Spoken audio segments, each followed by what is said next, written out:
عمران خان نے پاک اسرائیل تعلقات کو معمول پر لانے کے لیے کس کو پیغامات بھیجے تھے؟ عمران خان اپنی سابقہ بیوی جمائمہ کے ذریعے اسرائیل کے ساتھ رابطے میں تھے، ایسے زاہد کا تہلکہ خیز کالم۔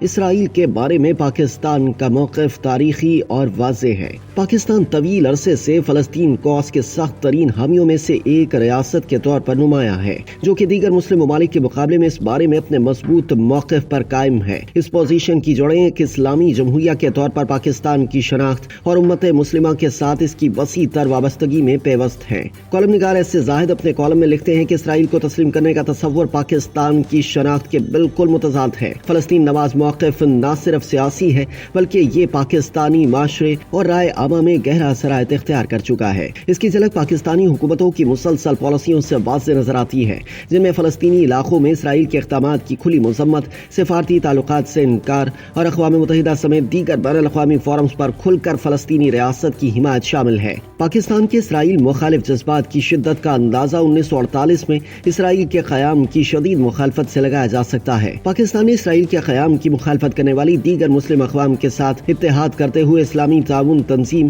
OIC اور دیگر اسلامی بلاکس میں رکنیت کے ذریعے اپنے موقف کو مزید مضبوط کیا، جہاں فلسطین کوس ایک مرکزی مسئلہ رہا ہے۔ وزیر اعظم بانی PTI نے اپنے دور حکومت میں عوامی طور پر فلسطینی کوس کے لیے پاکستان کی روایتی حمایت کو برقرار رکھا، غزہ میں اسرائیلی اقدامات کی مذمت کی، فلسطینیوں کے حقوق کی حمایت کا اظہار کیا اور مسئلہ فلسطین کے حل تک اسرائیل کے ساتھ تعلقات کے خیال کو مسترد کر دیا۔ کالم نگار کے بقول یہ پوزیشن ملکی توقعات اور پاکستان کی دیرینہ خارجی پالیسی کے مطابق تھی، لیکن وہ اسرائیل کے بارے میں پاکستان کے موقف کا ازسر نو جائزہ لینے کے عوامی بیانات کے برعکس خواہاں تھے۔ ایسے زاہد کالم میں مزید لکھتے ہیں کہ بانی PTI کے برطانیہ کی گولڈ سمتھ فیملی کے ساتھ قریبی تعلق اور اس فیملی کا اسرائیل نواز نظریہ کسی سے ڈھکا چھپا نہیں۔ گولڈ سمتھ فیملی کا برطانیہ میں سیاسی اثر و رسوخ بھی واضح ہے۔ بانی PTI کے اس فیملی کے ساتھ قریبی تعلق کا اندازہ اس سے لگایا جا سکتا ہے کہ لندن میئر کے انتخاب کے موقع پر انہوں نے جمائمہ کے بھائی زیک گولڈ سمتھ کی کھل کر حمایت کی، یہاں تک کہ مسلم امیدوار صادق خان کی مخالفت اور زیک کی حمایت کے لیے کوششیں کی۔ اس سے اندازہ لگایا جا سکتا ہے کہ بانی PTI کی ہمدردیاں کن کے ساتھ ہیں۔ کالم نگار کے مطابق ایسی اطلاعات بھی سامنے آئی ہیں کہ بانی PTI نے گولڈ سمتھ فیملی کے ذریعے اسرائیلی حکام کو پیغامات بھیجے، جن میں پاکستان اور اسرائیل کے درمیان تعلقات کو معمول پر لانے اور پاکستان میں مذہبی گفتگو کو اعتدال پر لانے کے لیے رضامندی کا اشارہ ملتا ہے۔ اگر یہ رپورٹس درست ہے تو اس سے واضح ہوتا ہے کہ اسرائیل کے بارے میں ان کے نقطہ نظر میں کتنی لچک ہے اور یہ پاکستان کے موقف سے کتنا متضاد و برعکس رویہ ہے۔ یہ بھی اطلاعات ہیں کہ بانی PTI اپنی سابقہ بیوی جمائمہ کے ذریعے اسرائیل کے ساتھ رابطے میں تھے۔ گزشتہ دنوں اسرائیلی اخبار ٹائمز آف اسرائیل میں ایک محقق صحافی غیور بشیروا کا ایک بلاگ شائع ہوا، جس میں بہت اہم اور چونکا دینے والے چشم کشا انکشافات کیے گئے ہیں۔ مضمون میں لکھا گیا ہے کہ اس معاملے میں اسرائیل اور گولڈ سمتھ فیملی کے تعلقات کو مد نظر رکھنا ضروری ہے، جبکہ دوسری طرف بانی PTI اور اس فیملی کے قریبی تعلق کا اہم اور بنیادی کردار ہے۔ مذکورہ مضمون میں مزید لکھا گیا کہ زیک گولڈ سمتھ کے برطانیہ میں یہودیوں اور اسرائیل کے حامی گروپس کے ساتھ تعلقات نے بانی PTI کو متاثر کرتے ہوئے نئی سوچ دینے میں کردار ادا کیا ہوگا، تبھی تو انہوں نے لندن میئر کے انتخابات میں سامنے آ کر ایک مسلمان کے مقابلے میں